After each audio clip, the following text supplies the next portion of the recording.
అందరికీ నమస్కారం. ప్రభుత్వ పథకాల అప్డేట్స్ ముఖ్యంగా ఇందిరమ్మ ఇండ్లకు సంబంధించి, డబుల్ బెడ్రూమ్ ఇండ్లకు సంబంధించి ప్రతి అప్డేట్, ప్రతి డౌట్ క్లియర్ చేస్తూ ఈ ఫైనల్ లిస్ట్‌లో మీ పేరు వచ్చే వరకు మన ఛానెల్‌లో వీడియోస్ అయితే వస్తాయి.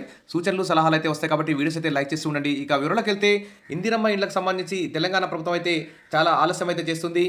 మండలానికి ఒక గ్రామంలో కేవలం 72,000 ఇళ్లు మంజూరు చేసి ఇక ఎమ్మెల్సీ ఎన్నికలకు కూడా రావడంతో ఇందిరమ్మ ఇండ్ల ప్రక్రియ అయితే పూర్తిగా ఆగిపోయింది. అదేవిధంగా మరి మొదటి దశలో అయితే సొంత స్థలం ఉండి ఇల్లు లేని వారికి మాత్రమే లిస్ట్ 1లో ఉన్న వారికి మాత్రమే ఇందిరమ్మ ఇల్లు మంజూరు చేస్తున్నారు. మరి ఇంటి స్థలం లేని వారి సంగతి ఏంటి, ఇల్లు లేని వారి సంగతి ఏంటి అని చెప్పేసి అందరూ కూడా బాధపడుతున్నారు. ఇక జీహెచ్ఎంసీ హైదరాబాద్ కంటోన్మెంట్ పరిధిలో కూడా మరి వార్డు సభల కోసం అయితే ఎదురు చూస్తున్నారు. కానీ మరి ఎమ్మెల్సీ ఎన్నికల కోడ్ లేని హైదరాబాద్లో కూడా మరి ఇందిరమ్మ వార్డు సభలు అయితే నిర్వహించలేదు.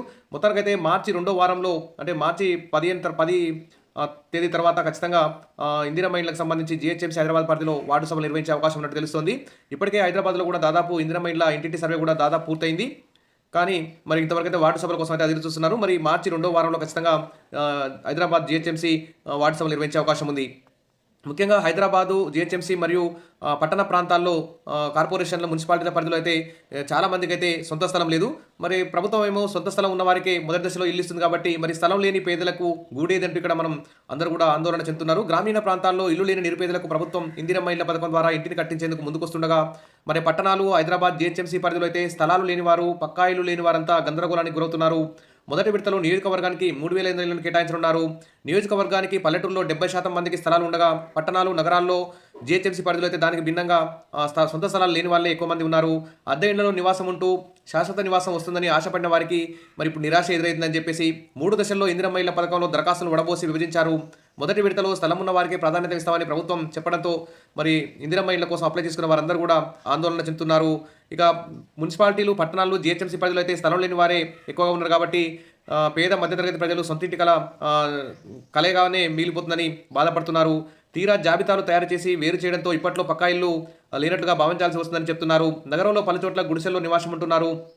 వీరికి స్థలం లేకపోవడంతో అర్హులే కానీ లెక్కలోకి వచ్చారు. కనీసం డబుల్ బెడ్రూమ్ రూమ్లో వసతి కల్పించాలనే డిమాండ్ కూడా వస్తుంది. అద్దెకు ఉన్న వారి పరిస్థితి కూడా అలాగే తయారైంది. కిరాయిలు భారీగా పెరుగుతుండటంతో కనీసం ప్రభుత్వమైన అవకాశం ఇస్తుందని భావించిన ఆశలు నెరవేరేలా కనిపించడం లేదు. పట్టణాల్లో పక్కా ఇల్లు త్వరితగతిన మంజూరు చేసేలా చర్యలు తీసుకోవాలని ప్రజలైతే కోరుతున్నారు.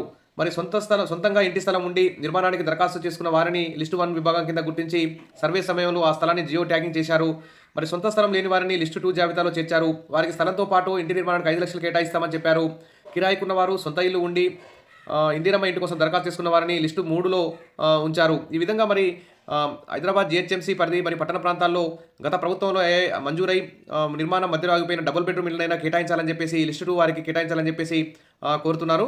మొత్తానికైతే ప్రభుత్వం వెంటనే మరి స్థలం లేని వారికి లిస్టు 2లో ఉన్న వారికి కూడా మరి డబుల్ బెడ్రూమ్ ఇళ్ళనైనా మంజూరు చేయాలని చెప్పేసి కోరుతున్నారు. Wish all the best. మరిన్ని అప్డేట్స్ కోసం మన ఛానల్ని ఫాలో అవుతుండండి. వీడియోస్ అయితే లైక్ చేస్తూ ఉండండి. Thank you.